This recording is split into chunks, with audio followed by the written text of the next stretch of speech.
Estar na casa do Senhor, é bom aprender da palavra de Deus, e nós hoje, como dissemos, vamos dar início a uma série de estudos falando sobre a pessoa do Senhor Jesus. Nós precisamos conhecer Jesus, e não apenas nos filmes que passam aí na época do Natal ou da Páscoa, mas nós precisamos conhecer Jesus pelas Escrituras, pela Bíblia Sagrada. É ela que nos revela quem é Jesus, como nós podemos conhecê-lo. Hoje nós vamos então com o primeiro tema desta série, Conhecendo a Cristo. Nós vamos falar sobre a humanidade de Jesus com uma pergunta: Jesus era igual aos outros homens? Vamos ler o texto outra vez aqui de Hebreus, capítulo 2. Nós vamos ler do verso 5 em diante, que diz assim, Hebreus capítulo 2, o verso 5: Porque não foi aos anjos que sujeitou o mundo futuro de que falamos, mas em certo lugar testificou alguém dizendo: Que é o homem para que dele te lembres, ou o filho do homem para que o visites? Tu o fizeste um pouco menor do que os anjos, de glória e de honra o coroaste, e o constituíste sobre as obras de tuas mãos. Todas as coisas lhe sujeitaste debaixo dos pés. Ora, visto que lhe sujeitou todas as coisas, nada deixou que lhe não esteja sujeito. Mas agora ainda não vemos que todas as coisas lhe estejam sujeitas. Vemos, porém, coroado de glória e de honra aquele Jesus que fora feito um pouco menor do que os anjos, por causa da paixão da morte, para que pela graça de Deus provasse a morte por todos. Porque convinha que aquele para quem são todas as coisas e mediante quem tudo existe, trazendo muitos filhos à glória, consagrasse pelas aflições o príncipe da salvação deles. Porque assim o que santificam como os que são santificados são todos de um, por cuja causa não se envergonha de lhe chamar irmãos, dizendo: Anunciarei o teu nome a meus irmãos, cantar-te-ei louvores no meio da congregação, e outra vez porei nele a minha confiança, e outra vez eis-me aqui a mim e aos filhos que Deus me deu. E visto como os filhos participam da carne e do sangue, também ele participou das mesmas coisas, para que pela morte aniquilasse o que tinha o império da morte, isto é, o diabo, e livrasse todos os que com medo da morte estavam por toda a vida sujeitos à servidão.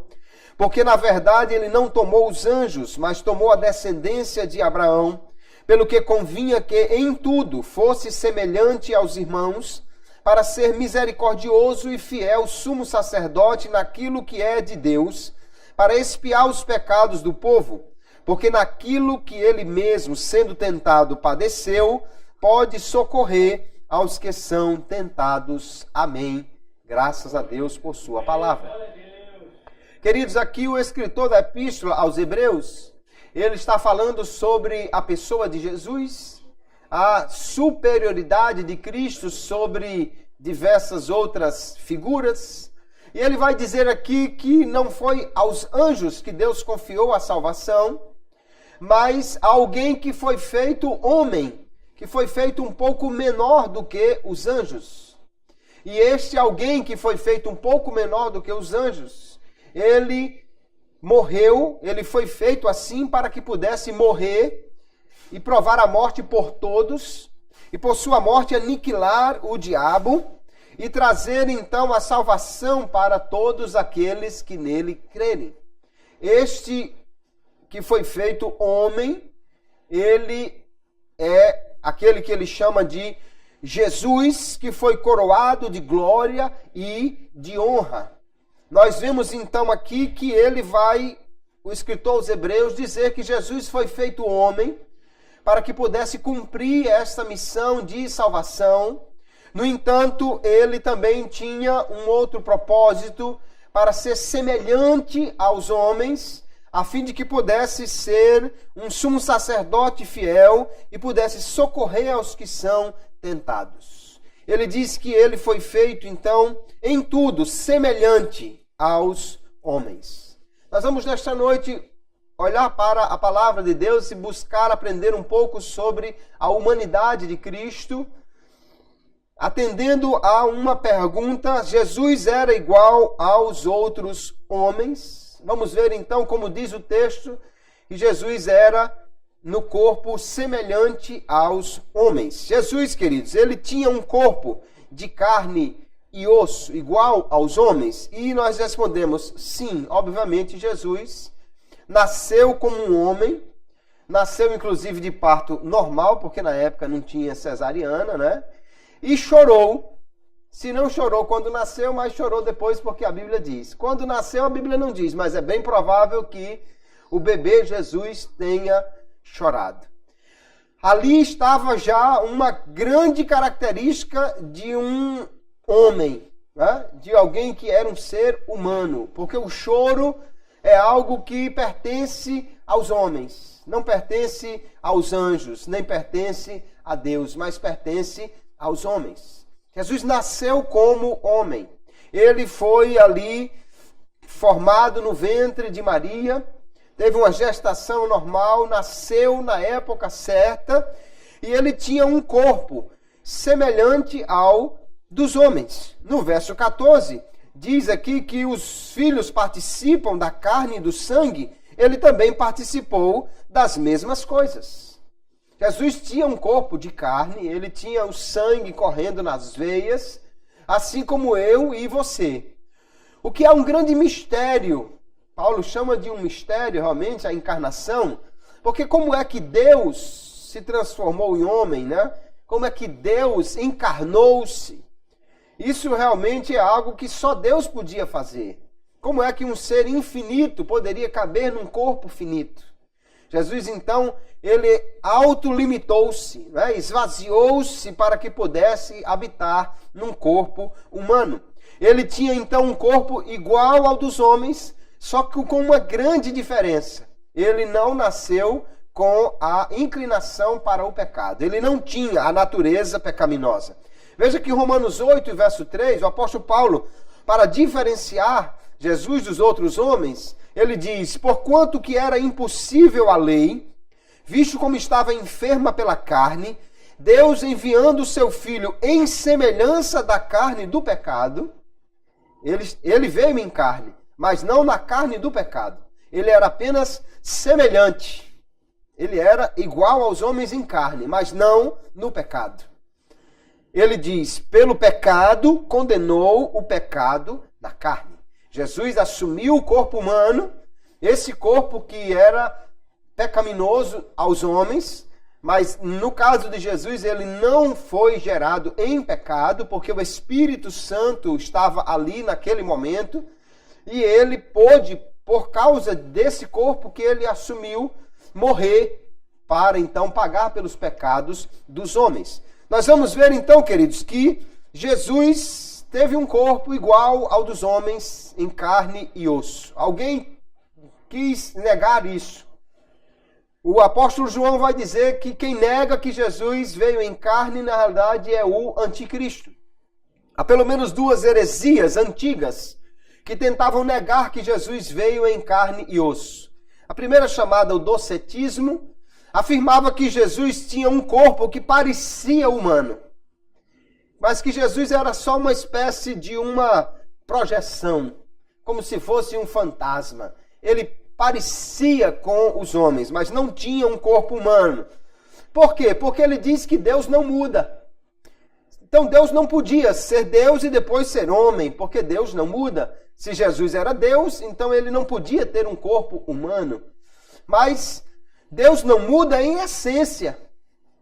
Mas Deus poderia participar da sua criação da maneira como ele quisesse. Não foi tudo ele mesmo que criou. Então o apóstolo João vai dizer que aquele que nega que Jesus veio em carne, esse é o espírito do anticristo. Ele quer, na realidade, desfazer de Jesus. Porque se Jesus não fosse homem como nós somos, ele não poderia pagar pelos nossos pecados. Ele não poderia morrer Um espírito não pode morrer. Então a morte de Jesus teria sido uma farsa. Teria sido apenas uma encenação. Não, ele sofreu e morreu realmente porque ele era homem, como nós somos.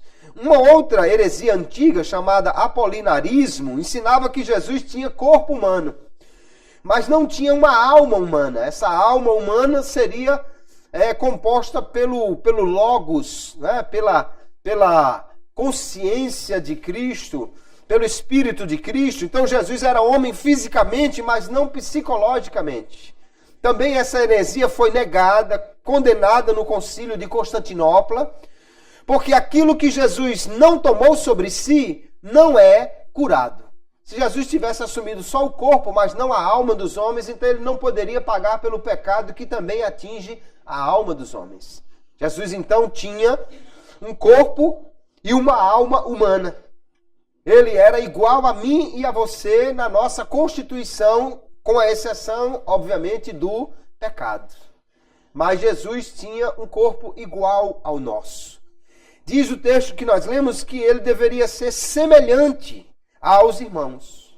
Então ele tinha um corpo igual ao que nós temos. E aí nós vamos ver que Jesus, quando encarnou-se, ele assumiu um ser humano, um corpo humano completo. Com corpo, com alma, com espírito. Então a sua natureza humana foi completa. Inclusive ele nasceu de uma mulher. Nasceu de parto normal, sem um pai humano, mas pela ação do Espírito Santo.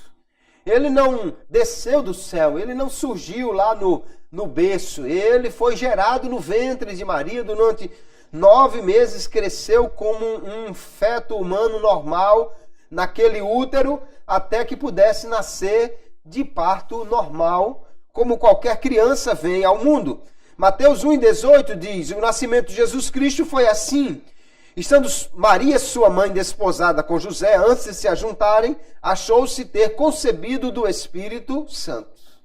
Então ele foi gerado pela ação do Espírito Santo, mas no ventre humano de Maria, do qual ele nasceu, como nascem todos os seres humanos. Jesus teve então uma mãe humana, teve também uma família humana, pai, mãe, irmãos e irmãs. Nós vamos ver em Gálatas capítulo 4 que o apóstolo Paulo vai dizer que, vindo à plenitude dos tempos, Deus enviou o seu filho nascido de mulher. Não foi uma aparição. Maria não descobriu os panos e estava lá Jesus. Os anjos não trouxeram, baixando do céu, e entregaram a ela. Ele nasceu como nascem todos os homens, com um corpo humano normal. Ele tinha também irmãos, né? E a Bíblia aponta Tiago, José, Simão, Judas. Seu pai era José. As suas irmãs, ainda vai dizer, sem citar o nome. Então Jesus era uma criança como outra qualquer, com pai, mãe, irmãos e irmãs. Ele teve, inclusive, um desenvolvimento humano normal. Lucas diz que o menino crescia e se fortalecia em espírito, cheio de sabedoria, a graça de Deus estava sobre ele. Jesus não nasceu pequenininho, no outro dia já se apresentou na Galileia pregando. Não, ele cresceu normalmente como crescem os meninos, né? O escritor Max Lucado, naquela sua forma bem poética de falar, ele diz que os anjos se debruçaram na sacada do céu para ver Deus tomar banho, né? Para ver Jesus tomar banho. Era Deus tomando banho. Nunca ninguém tinha visto Deus nem chorando, nem tomando banho. Pela primeira vez os anjos puderam ver Deus na forma humana, né? Participando das coisas dos homens. Ele era um ser humano normal. Inclusive tinha uma genealogia humana, como Lucas e Mateus nos apresentam, né? Filho de fulano, filho de fulano, filho de fulano, até chegar em Jesus. Um traça de Abraão e o outro de Adão, para mostrar realmente que ele tinha laços familiares, pertencia a uma família. A Bíblia vai mostrar, queridos, que Jesus tinha fraquezas e limitações humanas. No texto aqui que nós lemos no verso 9, diz que ele foi feito homem por causa da paixão da morte. Ele foi transformado em homem para sofrer, para que pudesse morrer. E nós vamos ver que Jesus sofreu as mesmas limitações e fraquezas que nós temos. Por exemplo, ele tinha um corpo que se cansava. João capítulo 4 diz, estava ali a fonte de Jacó. Jesus, pois, cansado do caminho, assentou-se assim junto da fonte. Ele não era um super-homem, era um homem como outro qualquer. Nós vamos ver que Jesus também teve sede. Lá na cruz, né? Ele disse, tenho sede. Nós vamos ver que Jesus teve fome. Mateus capítulo 4 diz que depois de ter jejuado, Jesus teve fome. A Bíblia vai mostrar ainda que Jesus teve sono, e um sono pesado. Ele estava no mar, levantou-se uma tempestade, o barco estava quase sendo coberto pelas ondas e Jesus dormindo. Isso é um sono pesado, né? É um sono que nem todo pescador tem, de estar no meio do mar e o barco jogando para lá e para cá e o sujeito dormindo lá. Ele devia estar muito cansado, né? Muito cansado realmente de tantas atividades que tinha. Ele necessitou de cuidados, de ajuda, né? Necessitou dos anjos que vieram socorrê-lo depois da tentação, dos anjos que vieram confortá-lo quando ele estava no Getsemane. Ele era um homem com um corpo físico sujeito a fraquezas e também a limitações. Jesus tinha emoções humanas. Ele era um homem que se emocionava como nós. O texto de João capítulo 13 diz que Jesus estava aqui perturbado. Ele turbou-se em espírito. No texto de Marcos capítulo 14 vai mais além. Diz que ele estava apavorado e angustiado. Olha, Jesus, ele diz, começou a ter pavor e a angustiar-se por causa do que ele haveria de experimentar ali na cruz. Não o sofrimento físico, mas muito mais do que isso, o peso dos pecados, a ira de Deus sobre ele. Nós vamos ver que Jesus esteve também triste numa tristeza muito profunda. Ele disse que estava cheia de tristeza até a morte, a sua alma. Naquele momento lá no Getsemane, quando ele realmente estava em agonia. Ele chorou, né? Se não quando nasceu, que eu não tenho provas, mas quando era grande e viu Lázaro morto e os judeus chorando, ele chorou com eles. Mostrou também ali que era um ser humano sujeito às emoções, não é? Ele admirou-se. Como é que o Deus que sabe todas as coisas ainda se admira com alguma coisa? Mas é porque Jesus também tinha esta natureza humana completa, né? Perfeita.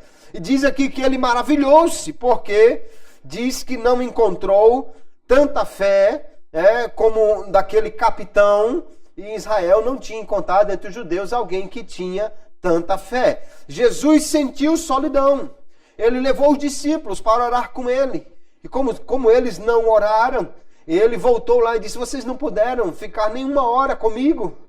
E na cruz, o momento de maior solidão do universo, ele disse, Deus meu, por que me desamparaste? Jesus tinha então emoções humanas, né? Como eu e você temos. Ele tinha também, embora fosse Deus, mas ele tinha uma mente humana limitada. A Bíblia mostra Jesus conhecendo o pensamento dos homens ao seu redor. Mas, ao mesmo tempo, mostra Jesus perguntando como se não soubesse de alguma coisa, necessitando de uma informação. Porque ele tinha a sua natureza humana e a mente humana de Jesus era limitada. Ele teve que esvaziar-se do seu poder, da sua capacidade máxima, né?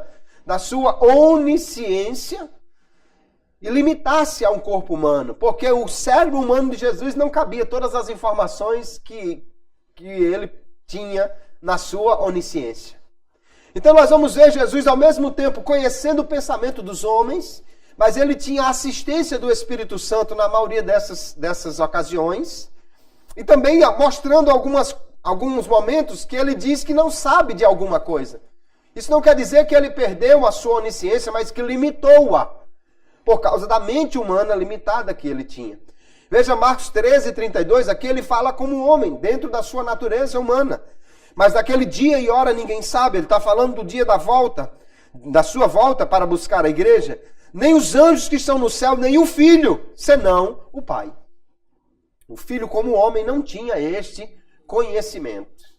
Quando Jesus ressuscita, e diz: todo poder foi me dado nos céus e na terra, e aí ele restaura, né, a plenitude dos seus atributos, aí é outra história. Mas enquanto ele está aqui nessa natureza humana, ele tem também uma mente limitada. Em alguns casos ele pergunta algumas coisas como se não soubesse. Por exemplo, Marcos capítulo 9, verso 21, ele vai perguntar ao pai do menino que era epilético ou que tinha ataques, na realidade gerado pela presença de demônios nele, né? E ele pergunta: quanto tempo há que lhe sucede isso? E o pai diz: desde a infância. Ora, por que o Deus, que sabe todas as coisas, precisaria perguntar? Às vezes Jesus pergunta não é para saber, é para chamar a atenção de alguma coisa. Mas algumas vezes nós vamos ver que parece que ele não tinha a informação e a buscava. Nós vamos ver ainda no caso da figueira. No texto de Marcos capítulo 11 diz: e vendo de longe uma figueira que tinha folhas. E a figueira, nós não temos nenhuma delas por aqui, não é? Mas segundo os que conhecem bem da figueira, dizem que quando ela enche de folhas, começam a surgir então os primeiros figos, os figos pequenos. Depois vêm figos maiores. Mas quando uma figueira tem folhas, ela já começa a apresentar também frutos. Talvez nesse mesmo esquema, mais parecido por aqui que eu conheço, seja a pitombeira, né? Quem conhece um pé de pitomba, quando passa a época de frutos, ela perde todas as folhas, fica só aquele galho. Quando ela abre as folhas, ela já começa então a preparar os frutos. Talvez a siriguela também, mais ou menos nesse mesmo esquema, né? Então Jesus olhou de longe, a figueira tinha folhas. Se tinha folhas, deveria ter frutos. Ele vai até lá, diz: foi ver se nela acharia alguma coisa. Parece que ele estava realmente procurando, mas não tinha certeza se encontraria. O fato é que chegando de lá, só tinha folhas, porque não era tempo de figos. Jesus aproveita essa ocasião para dar uma lição aos discípulos, para ensinar uma verdade espiritual. Aquela figueira era a cara de Israel, que aparentava uma coisa e na realidade era outra. Que aparentava como se tivesse muitos frutos espirituais e na realidade era só folha, não tinha nada de fruto, era só aparência. Jesus amaldiçoa a figueira para mostrar que Deus realmente não se agrada desta hipocrisia, de alguém que diz ser uma coisa e na realidade é outra. Mas aqui ele vai buscar figos onde não tem. Foi ver se tinha e não tinha. Por quê? Porque a mente de Jesus, seu cérebro era limitado, portanto tinha um conhecimento limitado. Nós vamos ver ainda que Jesus tinha um corpo mortal, um corpo que tinha suas limitações, não poderia ser golpeado, afligido, porque poderia morrer, e de fato foi o que aconteceu. Na verdade, ele se tornou homem principalmente para isso, para que pudesse morrer. Jesus, então, tinha um corpo humano, sujeito à morte, de fato ele morreu, mas ao terceiro dia ele ressuscitou, aleluia. E é interessante, queridos, que todas as pessoas que tinham contato com Jesus, os seus contemporâneos lá de Nazaré, as pessoas de Jerusalém, os seus próprios irmãos, todos eles viam Jesus como um homem normal, como um homem semelhante aos outros. Até alguém achava Jesus mais velho do que ele realmente era. Porque quando Jesus começou o seu ministério, tinha 30 anos e o encerrou antes que completasse os 34. Mas alguém olhou para Jesus e certamente era aquele carpinteiro que trabalhou muito no sol, talvez pescou muito e tal, e já estava um pouco mais acabado. E alguém olhou para ele e disse assim: tu não tens ainda 50 anos e viste Abraão? Ele já aparentava quem tinha mais de 40. Na realidade, só tinha 30 e pouco, né? Mas ele era um ser humano como outro.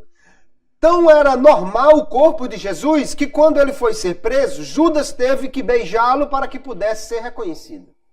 Se fosse aquele corpo luminoso, brilhoso, com uma aura na cabeça, né, não precisava de beijo de Judas. Ó, aquele que você vê com as asas de anjo é Jesus. Não, ele tinha um corpo humano normal. Teve que ser identificado no meio dos outros, porque podia ser Pedro, João, Tiago, qualquer um deles. Ou seja, o corpo de Jesus era igual ao corpo dos outros homens. A aparência e tudo mais era muito semelhante. Ele teve que ser identificado. Por que Jesus ele precisou ser humano assim? Porque Jesus encarnou e teve que se tornar um ser humano como eu e você. Qual o propósito de Deus se tornar homem em Cristo Jesus? Em primeiro lugar, queridos, porque ele tinha que nos representar. Ele tinha que se tornar homem para que ele pudesse morrer em lugar dos homens. Para que ele pudesse assumir o lugar dos homens como culpado e pudesse morrer. No verso 9 diz que pela graça de Deus ele se fez homem para que provasse a morte por todos. Para que ele pudesse morrer ali na cruz. O verso 14 diz que ele participou da carne e do sangue para que pela morte aniquilasse o diabo.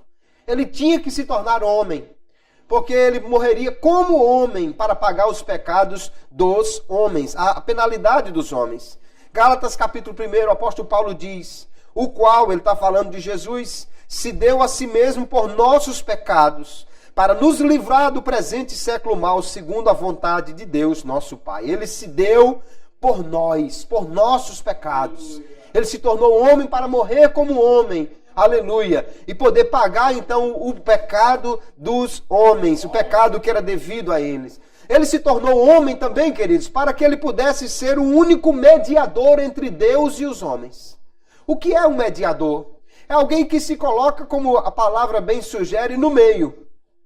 E ele vai intermediar, não é? Ficar entre um e outro. Nós vamos ver lá em Jó capítulo 9 que isso era um anseio muito antigo dos homens. Jó, sofrendo, ele no capítulo 9, verso 32 do seu livro, ele pergunta assim, Deus, por acaso tu tens olhos de homem? Tem carne o Senhor para saber como eu estou sofrendo? Ele diz assim, se tivesse alguém que ficasse entre mim e Deus. Eu fico imaginando o dia que Jesus voltou da sua missão aqui na terra, né? E foi falar com Jó. Jó, você queria saber se eu tenho carne, se eu tenho olho, se eu sei o que é sofrer, Jó? Você queria alguém que ficasse aí intermediando entre você e Deus? Então tá aqui, Jó, sou eu. Aleluia. Jesus então se tornou o mediador. 1 Timóteo capítulo 2, o apóstolo Paulo diz, porque há um só Deus e um só mediador entre Deus e os homens, Jesus Cristo, homem. Ele teve que se tornar homem para ser mediador entre Deus e os homens, porque ele já era Deus. Ele é eternamente Deus. Agora ele se tornou também homem. Então o único mediador entre Deus e os homens é aquele que ao mesmo tempo é Deus e é homem. Alguém quer colocar José, Pedro, Maria, João e outros tantos como mediadores. Mas não vale, porque eles só são homens. Eles não são Deus. Então não pode ser mediador. Só pode ser mediador aquele que for tanto Deus quanto homem. Se algum outro for assim, pode ser também. Mas como não existe, por isso que o apóstolo Paulo diz com categoria, há um só mediador. Jesus Cristo, homem. Aleluia. Ele é homem e é Deus. Se fez homem para que pudesse participar da humanidade e ser então perfeito mediador. Aleluia. Glória a Jesus. Ele então é o legítimo intercessor entre Deus e os homens. No texto que nós lemos, diz que ele é o fiel sumo sacerdote.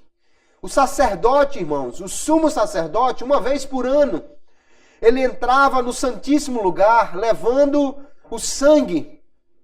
E ali ele ia fazer expiação pelo povo. Ele ia representar o povo diante de Deus. Ele levava o sacrifício em favor do povo para apresentá-lo a Deus.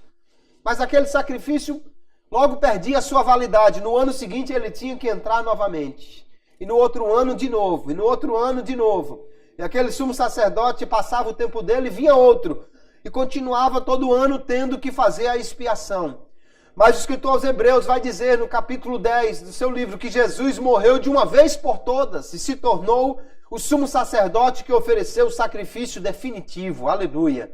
Ele então pôde ser esse sumo sacerdote perfeito. Por quê? Porque ele se tornou homem como nós. E também era o próprio Deus. Aleluia. E aí no verso 4, capítulo 4, verso 15, veja que texto muito interessante.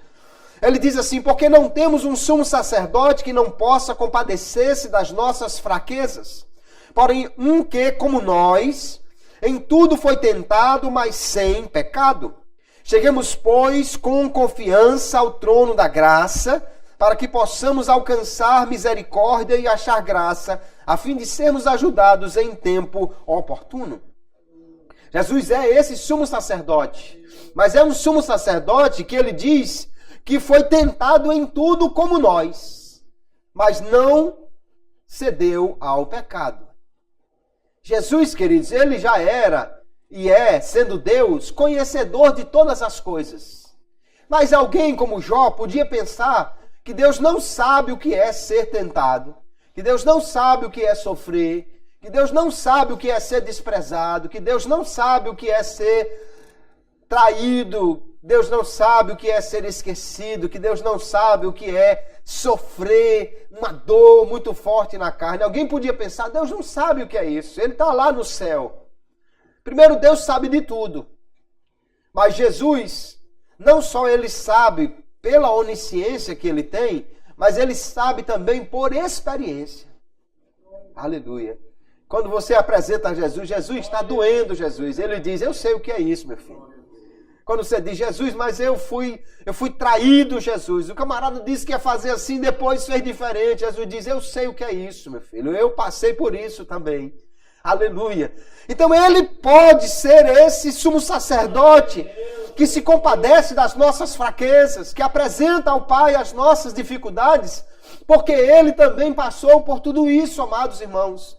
Não há nenhuma experiência humana que Jesus não tenha experimentado de alguma forma por mim e por você. Ele sofreu, foi traído, foi caluniado, foi cuspido, ele foi até mesmo esquecido, né? Ainda adolescente, esqueceram Jesus lá na festa e os pais voltaram para buscar.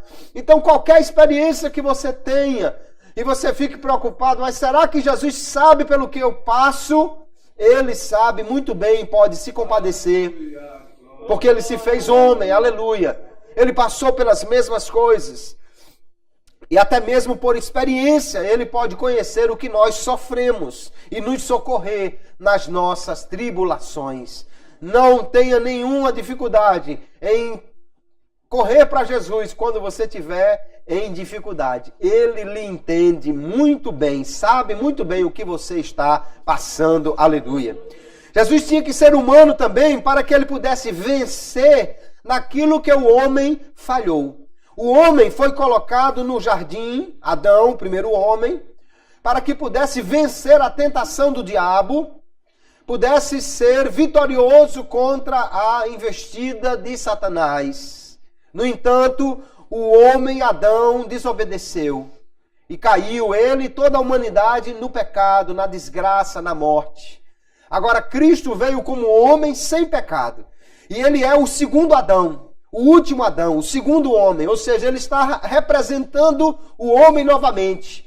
Toda a raça humana, ela pode ser colocada em duas fileiras, tendo dois homens encabeçando as duas filas, Adão ou Jesus. Uma parte da humanidade está seguindo Adão, a outra parte da humanidade deixou esta fila e agora passou para essa outra, cujo cabeça é Jesus. Aleluia. Ele é o segundo Adão.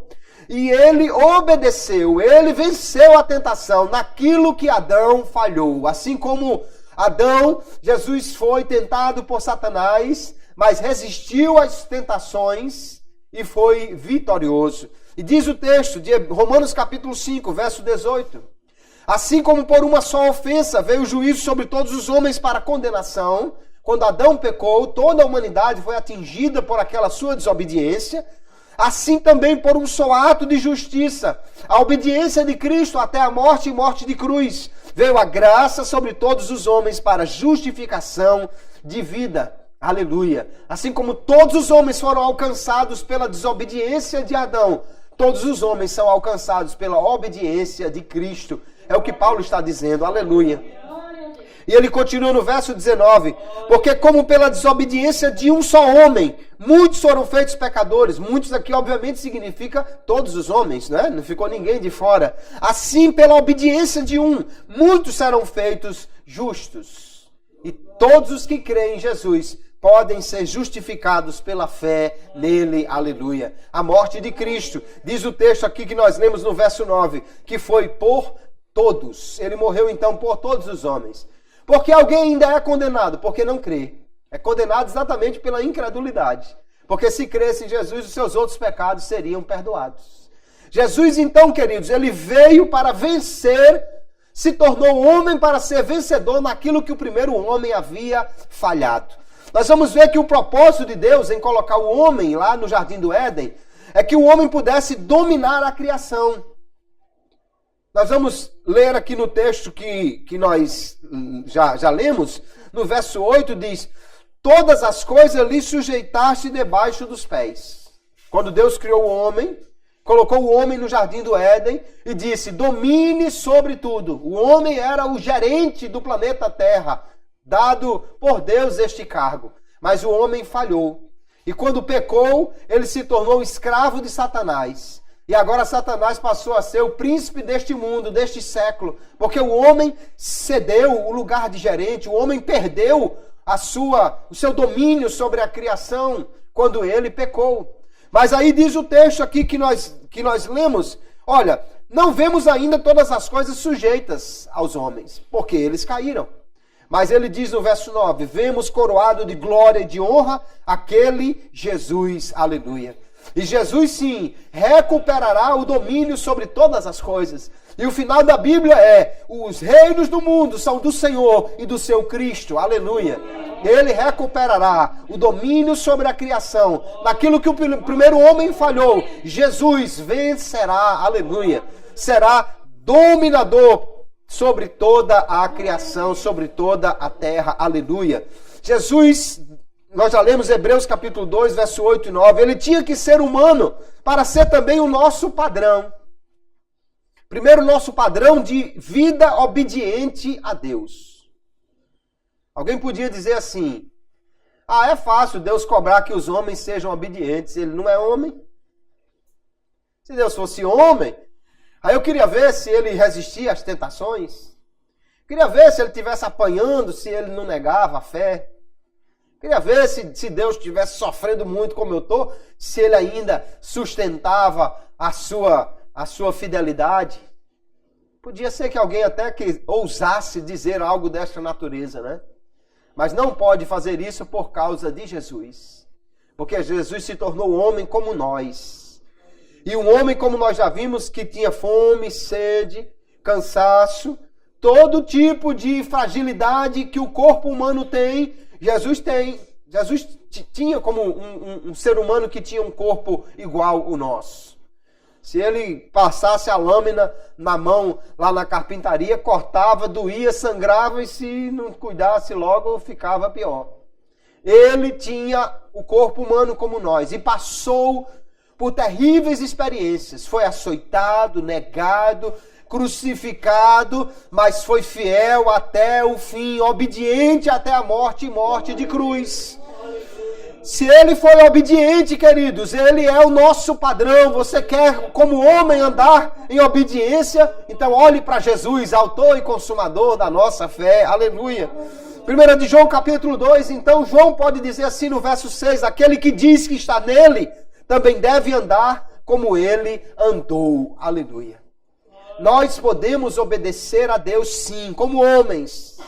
Somos fracos, falhos sim. Mas Jesus já mostrou-nos que um homem pode ser obediente a Deus. E você vai dizer, mas ele era também Deus. Sim, mas você também tem a assistência do Espírito Santo, que mora dentro de você. Você também tem a assistência de Deus aí dentro de você. Aleluia. Então nós podemos andar, queridos, em novidade de vida. Porque Jesus foi o exemplo, ou é o nosso exemplo, o nosso padrão de obediência a Deus. Aleluia. Jesus também é o nosso padrão, ele se tornou homem, para ser o nosso padrão no corpo redimido. Jesus tinha um corpo igual ao meu, igual ao seu. Talvez mais alto do que eu um pouquinho, né? Não sei. Mas igual ao seu, em carne e osso. Um corpo com a mesma constituição. Mas quando ele ressuscitou em corpo glorioso. Aleluia. E aí o apóstolo Paulo diz que um dia nós também ressuscitaremos em corpo glorioso. E como será esse corpo glorioso? Igual ao de Jesus. Aleluia. 1 Coríntios capítulo 15, ele diz assim: assim como trouxemos a imagem do terreno, quando você nasceu, você trouxe a imagem do seu pai, da sua família, ou seja, dos seres humanos. Ele diz, assim traremos também a imagem do celestial. Aleluia. O nosso corpo, quando nós ressuscitarmos, será um corpo glorioso, semelhante ao corpo de Jesus quando ressuscitado. Aleluia. Um corpo não mais sujeito às leis, né, físicas, às limitações físicas. Como será exatamente, nós não sabemos, porque Jesus não deixou se examinar muito nesse corpo glorioso, né? Mas o que é fato é que ele entrou num lugar com as portas fechadas. Ele apareceu ali, aleluia, porque ele tinha um corpo glorioso, diferente, aleluia. Então o corpo ressurreto de Jesus é o padrão para o nosso corpo quando nós ressuscitarmos. Jesus então tinha que ser humano, ele tinha que ser homem como eu e você, para cumprir também as promessas divinas. Deus havia feito uma promessa a Adão, lá no Éden. Capítulo 3, verso 15 de Gênesis, dizendo que da semente da mulher levantaria um que esmagaria a cabeça de Satanás, da serpente. Jesus é esse descendente da mulher, aleluia.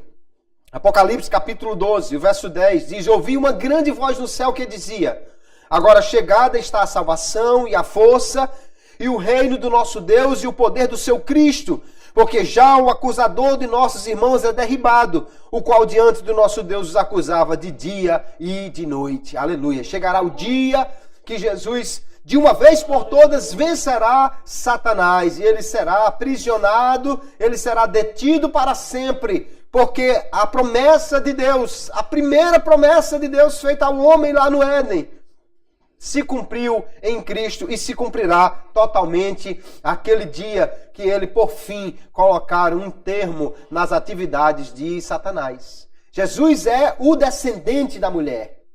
Ele pode não ser o filho de José, mas é filho legítimo de Maria. Portanto, perfeitamente cumpre esse papel de ser o descendente da mulher que esmagará a cabeça de Satanás. Deus havia prometido também a Davi que haveria um descendente de Davi que se assentaria no trono para sempre. Ele vai dizer a Davi que jamais deixaria de ter um descendente, um herdeiro no trono. E quando Jesus vier reinar, e aqui diz Atos capítulo 2, o verso 30, o apóstolo Pedro pregando no dia de Pentecostes, ele diz, sendo pois ele profeta, e ele fala de Davi, e sabendo que Deus lhe havia prometido com juramento que do fruto de seus lombos, segundo a carne, levantaria o Cristo para o assentar sobre o seu trono. Então ele vai continuar dizendo que Deus cumpriu a promessa. Cristo, não somente ele nasceu como homem, mas quando você recupera a genealogia de Jesus, você vai ver que ele é descendente de Davi. Aleluia. Que ele é da linhagem de Davi. Que ele é, inclusive, de uma linhagem que nós mesmos não escolheríamos, né? Ele é descendente de Davi, aquele Davi que teve um caso com Batseba, aquela genealogia de Jesus cheia de pessoas que nós jamais colocaríamos ali, mas ele é legítimo descendente do rei Davi, da tribo de Davi, da tribo de Judá, e que se assentará no trono no milênio para governar sobre a terra. Então não faltará esse descendente a Davi. Deus cumprir a sua promessa, aleluia. Jesus tinha que ser homem para ser descendente de Davi, não é? Não poderia ser homem sem ser, ou não poderia ser descendente de Davi sem ser homem. Ele, então, cumpre tudo isto. Agora, uma coisa extraordinária, que nós às vezes nos esquecemos, mas podemos, pela Sagrada Escritura, afirmar com categoria, é que Jesus, ele não era homem somente quando esteve aqui na terra. Ele hoje está no céu e é ainda homem. Não com o corpo de carne e sangue, né? Mas com um corpo glorioso. Mas já há um homem no céu. Já há um homem no céu e ele me representa. Aleluia. Ele representa você. Aleluia. Já há um homem assentado no trono de Deus. E esse homem foi aquele que morreu por mim e por você. Aleluia. Jesus não deixou de ser homem quando ele subiu para o céu. Ele abraçou a natureza humana de uma vez por todas. Mesmo após a ressurreição, ele continua sendo homem, só que agora num corpo glorioso, igual ao que nós teremos quando formos para lá também. No céu não entra carne e sangue, né? Esse corpo aqui não vai herdar o céu. Ele, o Senhor, queridos, ressuscitou e ressuscitou em corpo glorioso. E está no céu agora como homem. Nós já lemos 1 Timóteo 2:5. Um só mediador entre Deus e os homens, Jesus Cristo, homem. Ele é homem com corpo glorioso e está lá no céu. Em breve ele voltará para se assentar sobre o trono de Davi, para julgar o mundo como homem. Atos 17, o verso 31. O apóstolo Paulo, pregando lá no Areópago, ele diz assim: porquanto tem determinado um dia em que com justiça há de julgar o mundo por meio do varão que destinou. Por meio do homem que ele destinou. E disso deu certeza a todos, ressuscitando dos mortos. Aleluia. Jesus foi feito homem para que pudesse morrer, mas ressuscitou para a glória de Deus, para mostrar a sua vitória sobre a morte, e ele, como homem que é, mas agora ressuscitado em corpo glorioso, voltará para julgar o mundo. Aleluia. De uma vez por todas, os céus e a terra se uniram em Jesus de Nazaré. Ele, sendo Deus, se fez homem. Aleluia. Então nós vemos, queridos irmãos, que quando Deus se encarnou, quando Deus se fez homem, então Cristo entrou aí, a segunda pessoa da Trindade, entrou na esfera da vida humana para participar dos mesmos elementos que nós temos. Ele tinha um corpo, uma alma, um espírito como eu e você temos. E isso com o propósito de ser participante de tudo que a natureza humana tem por toda a eternidade. Ele é homem hoje. Não é um homem sujeito às dores como nós hoje. Mas já passou por cada uma delas para ser nosso legítimo representante e para ser nosso intercessor. Cristo era um homem de verdade, com corpo, alma e espírito humano. Assim ele pode nos representar perfeitamente. Ninguém pode dizer, mas Jesus era um outro tipo de homem. Ele não passou pelo que eu passei. Não, ele passou exatamente pelo que você passou. Até mesmo atravessar de barco para um lado para o outro, né? Ele fez muitas vezes isso. Então ele passou por todas as experiências que você passou como homem. E foi fiel a Deus. Foi fiel para que nós possamos ser também fiéis ao Senhor. Ele, no entanto, foi totalmente distinto dos homens, porque ele nunca pecou. Jesus nunca foi pecador, nem por natureza, porque ele nasceu sem pecado, e nem por experiência, porque ele nunca cometeu um único pecado. E ele fez isso tudo, irmãos. Passou por todas estas coisas para que pudesse nos representar diante de Deus. Aleluia. É maravilhoso nós sabermos que Jesus foi homem como nós. É maravilhoso nós sabermos que nós não estamos sozinhos nesta luta contra a carne, contra as investidas de Satanás. Né? O nosso Senhor passou pelas mesmas coisas. Como homem, ele venceu, aleluia. Venceu e pagou pelos nossos pecados. Quando Jesus morreu e pagou com o seu sangue a Deus, não era um estranho pagando pelos outros. Era um homem morrendo por seus semelhantes. Por mim e por você, ele morreu, aleluia. E porque ele pagou esse preço tão grande por nós, nós agora podemos ser reconciliados com Deus, aleluia. O Filho de Deus se tornou homem para que os homens pudessem se tornar filhos de Deus. Eu e você podemos ser filhos de Deus e podemos chegar no céu, aleluia. Se alguém quisesse nos barrar na porta, nós poderíamos dizer, mas já tem um parente meu aí dentro. Não, você não pode entrar aqui não. Não, mas já tem um parente meu aí dentro, aleluia. Há um pregador do passado que ele tomou o Salmo 24, né? Quando alguém diz, levantai, ó portas, as vossas cabeças e entrará o Rei da Glória. E ele imagina uma situação ali que no céu, um dia, alguém está batendo na porta, pá, está batendo na porta, e o anjo, obviamente o pregador está imaginando dentro da esfera humana, né? E um anjo vai até a muralha do céu e olha por cima e diz, ei, é um homem, tem um homem batendo na porta do céu aí, mandando abrir. E quem é esse que está batendo aí? Aí ele diz, ele é o Rei da Glória, aleluia. Jesus foi como precursor ao céu, aleluia. Se ele foi como precursor, como diz Hebreus capítulo 6, ele foi abrir o caminho para mim e para você, aleluia. Já tem um homem no céu e ele está me representando. Ele pagou por mim, sofreu por mim, venceu por mim e agora intercede a Deus por mim, aleluia. Nas suas deficiências, nas suas fraquezas, se lembre, Jesus também passou pelas mesmas dificuldades que você e venceu. E se você se voltar para Ele, Ele lhe compreende muito bem.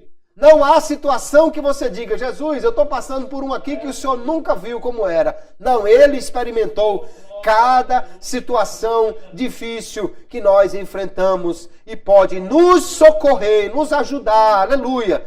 Ele pode nos interceder por nós, pode nos apresentar ao Pai. Ele foi homem e ainda hoje é um homem com um corpo ressurreto, aguardando que nós, os outros homens, também alcancemos a ressurreição do corpo para morarmos com Ele para todo sempre. Aleluia. Que maravilha! Jesus, homem, nos representa e está aguardando que todos os outros homens possam crer nele para que possam morar com Ele para sempre. Aleluia. Vale a pena, então, nós cada dia glorificarmos mais a este Deus homem, aleluia, que pagou o preço por nós e nos garantiu a vitória ali na cruz. Que Deus os abençoe, amados irmãos. Que nós possamos cada dia continuar aprendendo mais sobre Jesus. Que possamos cada dia mais crescer na graça e no conhecimento do Senhor e Salvador Jesus Cristo. Amém.